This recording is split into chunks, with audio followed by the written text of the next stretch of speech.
Hi, I'm Dr. Felice Gersh, your integrative OBGYN. Today I'm going to talk about a topic that is incredibly important for everyone, but especially for women. So let's get into it. It's the topic of iron. Now, iron is a mineral. It's essential for multiple functions in the body. Most people know about iron as it relates to anemia or carrying oxygen in red blood cells that circulate throughout the body. It's essential because every cell in the body needs to get oxygen, and it's carried in hemoglobin. In fact, about 70% of all the iron in the body is in our hemoglobin. This is a molecule that carries iron around the body, and it gives the red color to red blood cells. Now, it's really important to understand that iron, which is critical for carrying oxygen, does other things as well. Iron is essential for the creation of energy in mitochondria, the little organelles that create energy. In addition, iron is part of many coenzymes and cofactors that are essential for the functioning of vital enzymes in the body to create all kinds of actions in the body. So you have to have iron for that. Iron is really important for brain function. In fact, iron deficiency is a main cause of having poor cognitive development in babies. That's why iron now is monitored very closely. Sometimes not correctly, though, which we'll touch on in how it's monitored in infants and young children, toddlers. And in fact, now it's very important that we recognize that very small or premature babies will often have very high risk to develop iron deficiency states. The pediatricians, they're very, very aware of the importance of iron in the developing child. But iron is very important at every stage of life.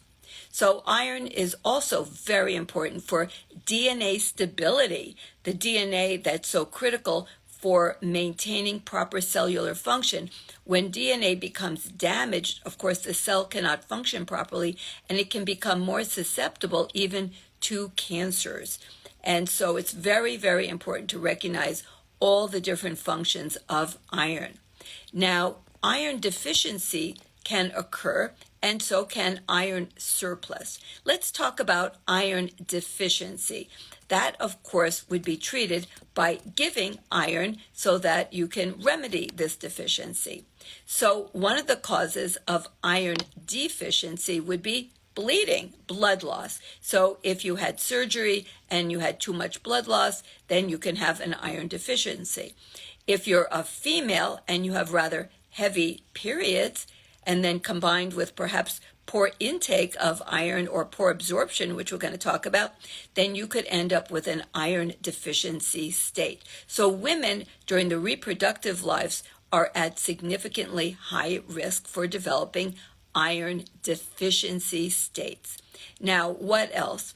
Well, if you have a diet, and we'll talk about foods that tend to contain useful iron. If you have a diet that does not contain enough of these foods, then you could also end up over time with iron deficiency. Now, in a healthy individual who isn't losing blood, the amount of iron that's lost on a routine basis through any of these structures like the GI tract or the kidney, the bladder, is actually very small. But if someone has a problem with their GI tract, for example, they have ulcerative colitis, they have ulcers, they have problems with their esophagus, like esophagitis, then they can lose a fair amount of blood over time and end up with iron deficiency. People who have a colon cancer have a significant incidence of iron deficiency. In fact, 60% of people who have undiagnosed colon cancer at the time that they are diagnosed will have iron deficiency. So it's important to be aware of all these things and not make assumptions as to the cause of iron deficiency. People who've had gastric bypass surgery, so they do not have proper absorption, have very high rates. It's very difficult to treat them because they do not absorb iron properly.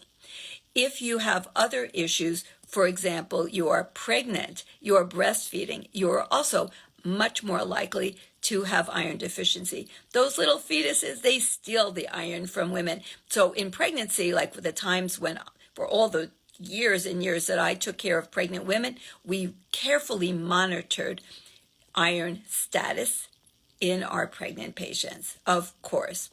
Now, there are some people who are good doers, they're always trying to help out, and they donate blood because they may have very desirous type of blood type. Well, unfortunately, many people who are these do-gooders, they actually end up with iron deficiency because they've essentially donated too much of their blood. Now, what are some of the symptoms of having low iron? The most common one, we'll say the primary one, is fatigue. Now, so many people have chronic fatigue, and they always think, oh, it's my thyroid. Well, it could be iron deficiency. Of course, there are many other causes of fatigue, but iron deficiency is really high on the list. What about irritability? Yes, remember, iron is necessary for the creation of energy. So you will be irritable. So if you have a woman in your life, it could be you, who is fatigued and like always jumping on people, irritable, it might be iron deficiency. Rapid heartbeat, called tachycardia, is another common problem. And hair loss. I have so many patients that come in and complain about losing hair. I always check immediately for their iron status because low iron leads to loss of hair on your head. And in addition, this is a weird kind of thing. You can get a swollen tongue. It can be sore and swollen. So sometimes people say, I don't know what's going on with my tongue. Turns out they have iron deficiency. Also, if you're iron deficiency, you'll have less stamina. You'll tend to have shortness of breath. And if it's really severe, you can even go into heart failure. You can also have brain fog. In little children and infants, not having enough iron can lead to improper development of the brain so that they do not have the optimal brain cognition and function that they would have had they had the optimal amount of iron. In adults, you can end up with brain fog. Also, headaches. So many people have headaches. Be sure if you have headaches that you get tested for your iron. And we're going to talk about how to test because often it's tested incorrectly. Also, you may have weird cravings. Like you may have heard of people who crave dirt, or they want to eat paper, or they maybe want to chew on ice. Isn't that strange? But yes, people who have iron deficiency sometimes have these really weird cravings. So another thing is funny looking fingernails. They look kind of like spoons. They're kind of like they're little cups. And that's also a sign of iron deficiency. Another one is restless leg syndrome. So that's actually been established that lack of adequate iron in the brain can lead to restless leg syndrome. So also, this is not really a symptom, but it could be a finding, an enlarged spleen. So that's another really important thing. Now, where do you get iron in your diet? And then we'll talk about supplements as well. Well, iron comes in two different forms. There's heme iron and non-heme iron. Heme iron is found in animal protein. Now, what animal protein, if you ate it, would give you the most iron? I bet you know the answer. It's red meat by a lot, okay? So red meat has much more iron in it than chicken or fish or any other type of meat. So most of us are not eating a lot of red meat. I know some do, but most are kind of tapering their red meat consumption. So that is another issue. The kind of iron in animal is called the heme iron. Heme iron is much easier to absorb and utilize. The other kind of iron is called non-heme iron. Non-heme iron comes from plants, and it is much harder to absorb and utilize. So you need to be aware that if you're a vegan or a vegetarian, you have a really high probability of developing iron deficiency, especially if you are a female who has periods. So this is really important because many people now, even if they're not full-on vegans or vegetarians, they're consuming very little animal. And the non-heme iron from plants is just harder to absorb. But there are certain ways that we can absorb them, the iron from plants, better. So what plants do have iron? Well, the best source, now I don't know if you ever heard of Popeye. So that's a cartoon character from my childhood who would get very strong and get iron by eating spinach. Yes, so if you eat green leafy vegetables, they actually contain a fair amount of iron. Also legumes, like all different kinds of beans and lentils, and figs. These are some of my favorites. Figs and dates and raisins. That's one of my favorites for dessert. Figs, dates, raisins. And they can be dried. Of course, raisins are always dried. Figs can be fresh or dried. Dates are pretty much dried. And they are actually also good sources of iron, but not as good as red meat. But most of us are just not going to start eating a lot of red meat, and I'm not going to encourage you to do that. There's also fortified cereals. That's not my favorite source of iron because most of those are what? Processed foods. So, you can buy a box of cereal and it's all full of iron and vitamins. That's not really the ideal way because those are just put in after they're made because all the nutrients are taken out. So I know fortified foods have iron, but that's not my favorite way of getting it into people. So why don't we just stick with the real foods, okay? Now, what if you are taking iron supplements, and when should you take an iron supplement? Well, first you'd want to know, do you have low iron? So how do we find that out? Well, blood tests, of course. Now, many times doctors, well-meaning, they order what? A CBC, a complete blood count, that has in it a measurement of your hemoglobin.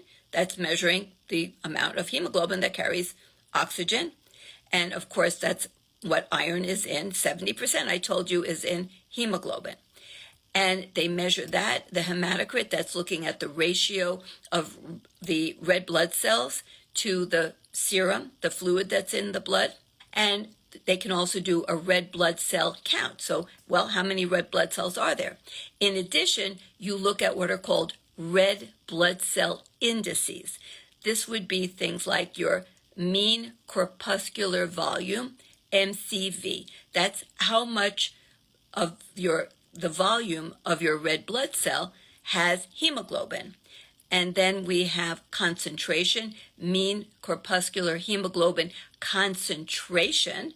So there's a C at the end of that one. So like when you look at concentration, so you're looking at the size as well as how much. So look at concentration. And so then you also look at size of red blood cells. Are they microcytic? That means, are they very small? So these are signs that your iron is low, that your red blood cells are not carrying enough iron. In fact, that's one of the mechanisms that happens. If you have low amounts of iron in your body, your bone marrow that make red blood cells will continue to make red blood cells and make plenty of them. But each red blood cell will have what? Less hemoglobin. And that is what you can see on a blood count. So if you have a blood count that shows a lower than appropriate hemoglobin, a lower than appropriate hematocrit, and you have small red blood cells, what we call the red blood cell indices, then that would be highly indicative that you have low iron. But you're not actually measuring iron, you're measuring red blood cells, how many, the size, and the concentration and volume of the hemoglobin in them. So that is good as a measure when it's actually very abnormal, when the red blood cells are very small and you are actually anemic. But that's not an early sign. For some people, that's a really late sign of iron deficiency. It can be the last sign in terms of some of the other things that you can find. So that is unfortunately how many of the pediatricians had been looking at it. I think it's changed now. I'm not a pediatrician, but my understanding is that now they're looking at a different marker because we don't want to find iron deficiency when it's super advanced. If we're going to do something where we want to be proactive, we want to find iron deficiency at an earlier stage. So that would be looking at your tests of iron, and that includes ferritin. Ferritin is a protein that's made by the liver, and it is how iron is stored in ferritin. Okay, so ferritin is the iron storage measure. So that's very important to know. Now, what else can you measure? Well, in addition, in the blood, you can actually measure what's called iron binding capacity. So iron binding capacity would look at how many spots are there for iron to fill that are not taken. So think of this analogy. You have a theater that has, say, 500 seats, okay, but only 50 are filled. Whoa, you have a capacity of 450 seats because there are 450 empty seats. That means you don't have a very filled house of your theater. Well, you can actually do that with iron, the iron binding capacity. If the iron binding capacity is very high, it means that there's a lot of spots that should have iron that are unfilled. So that's another very important measure to look at that. You can also look at total iron as well. And in addition, you look at the combination of what's happening with especially iron binding capacity, and you're looking at ferritin. Now, some people are not aware and they get confused, and even doctors do, because this is actually, iron is not an easy subject, okay? We're not going to master it in half an hour, but you can have different measurements that could very much be confusing to doctors as well.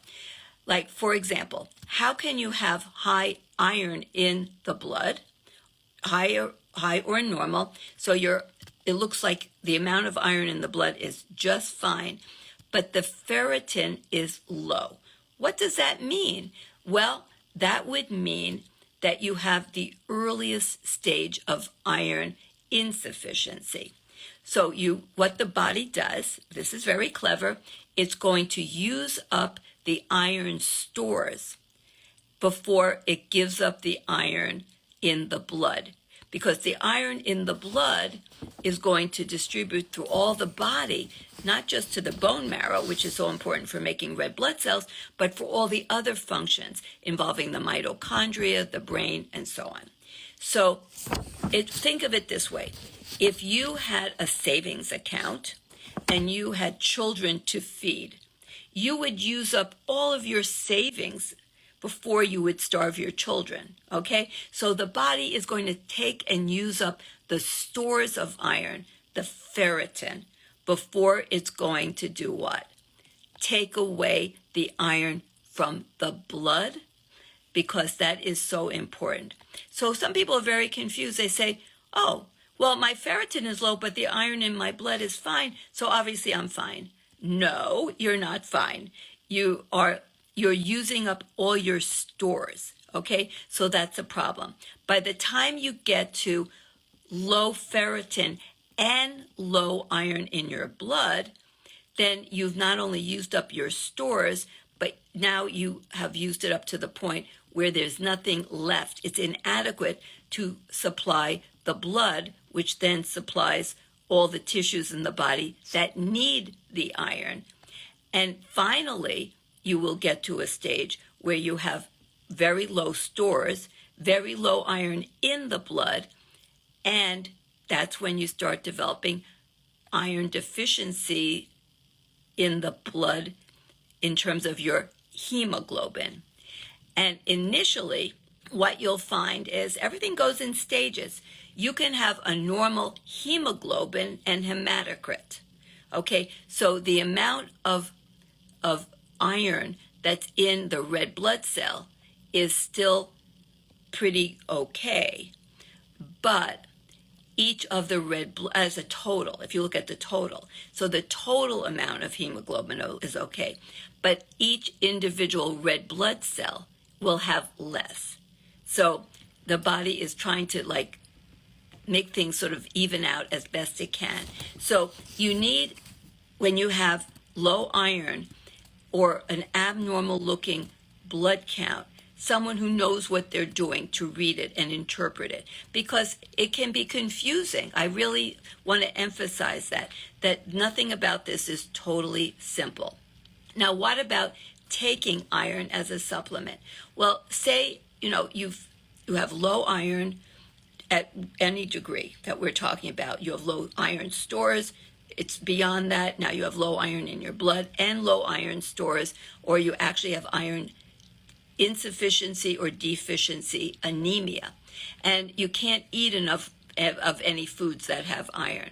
Oh, I want to remind people, when you eat plants like green leafy vegetables, try not to eat them with other kinds of supplements like calcium, because that will bind the iron, okay? So don't take your calcium supplements, if you have a calcium supplement, at the time that you take an iron supplement, or if it's really essential that you get the iron in the food, try not to take it like when you're eating other iron-containing foods at that time.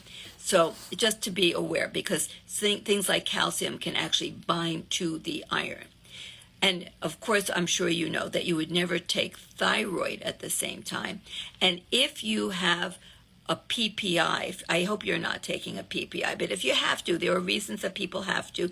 Those are protein pump inhibitors. Those are drugs like Prevacid, Prilosec. They can impede the absorption of iron, because to absorb iron properly, you do need stomach acid. So if you have a condition of low stomach acid because of what's going on in you, or because you're on a pharmaceutical like a PPI, or you take a lot of antacids, then you will have more trouble absorbing your iron supplement. Now, if you take an iron supplement, it will absorb best on an empty stomach, taken along with some vitamin C. That will aid absorption.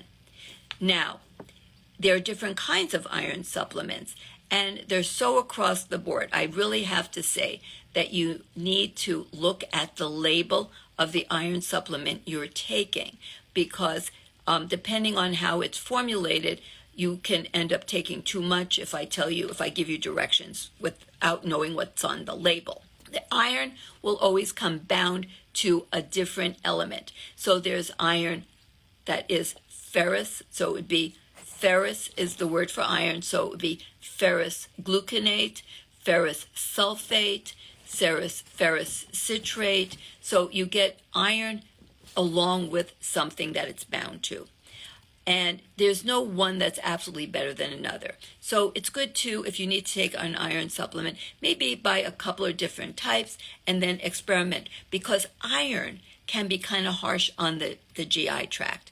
And that's another really important thing to know. So iron can give you tummy aches, make you feel kind of bad. So test the kind of iron that you're buying and just sort of get maybe a couple of different types because of these different ferrous combinations. In addition, if it really does bother your tummy, then take the iron with food. You'll absorb it a little bit less, but it will be easier on your tummy. Now, here's another really important thing for taking iron supplements. So many doctors, they don't know this. It's fairly new information, but not like brand new. It's been out for maybe 3 years or 4 years. And that is that in the GI tract, when you take iron supplements, there are receptors in the intestinal tract that allow the iron to get from inside the lumen of the intestinal tract into your body, okay, and into the bloodstream. So then to be carried around the body and so forth. Now, what happens when those receptors are full? There's no more room to absorb more iron. So if you take too much iron, then the iron goes nowhere into your body. It does not. It goes into your colon. So let's talk about that. If you have too much iron coming in your mouth in the form of an iron supplement. Now, iron supplements come in all different types in terms of they could be liquid, they could be chewable, they could be tablets, they could be powders, but in any way you take it in, it's getting into your stomach and then it's going to go down into your intestines.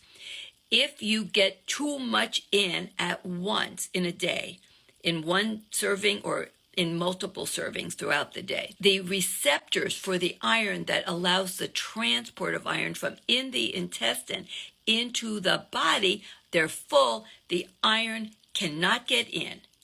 It will just go down into the colon. It just keeps going down the intestinal tract. In the colon, it creates damage. It harms the colon lining. So this is really bad. You do not want to do this. So the current recommendation is to take your iron once a day, every other day. This old idea of taking iron multiple times in a day, every single day, day after day, it will increase the iron in your blood. It will, because as much as can absorb, will absorb, but much of it will not absorb.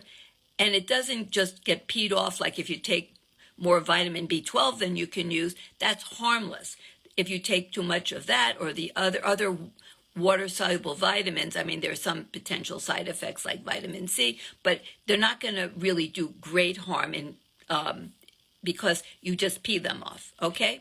So not that I'm encouraging you to overdose on anything, but some things, nothing bad will happen, and other things it will. You can overdose on iron. In fact, iron can kill if you overdose on it, like little children who get into iron. That's why iron should be nowhere near any little child that can get access to it, because iron overdosing can be fatal. But we're not going to kill you with taking iron 3 times a day, but it's going to harm your colon. So the takeaway is take iron supplements 1 time a day. Don't take more than you can absorb, more than what it says is 1 serving on the supplement that you're buying, and take it every other day. That gives the receptors a chance to fill and then empty and then refill. Your blood iron and your blood count will build up just as fast without harming your colon. So that's a really important takeaway. So, in summary, iron deficiency states are really common, particularly in women. Monitoring just a blood count is not going to tell you what your iron status is. You have to get iron studies, and that would be your ferritin, your iron in your blood, your total iron binding capacity. Those are the most important. And you have to then be able to have them properly interpreted so that you really get a good idea of what's happening. If your iron is really, really low, like your ferritin, so too low of ferritin, that's really too low, is under 30. If it's under 10, it's exceptionally too low.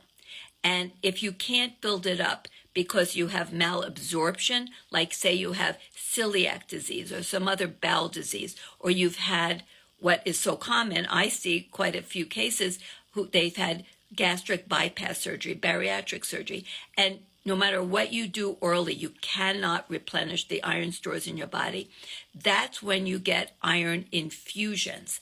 These should be carried out by hematologists. They are the experts in doing iron infusions.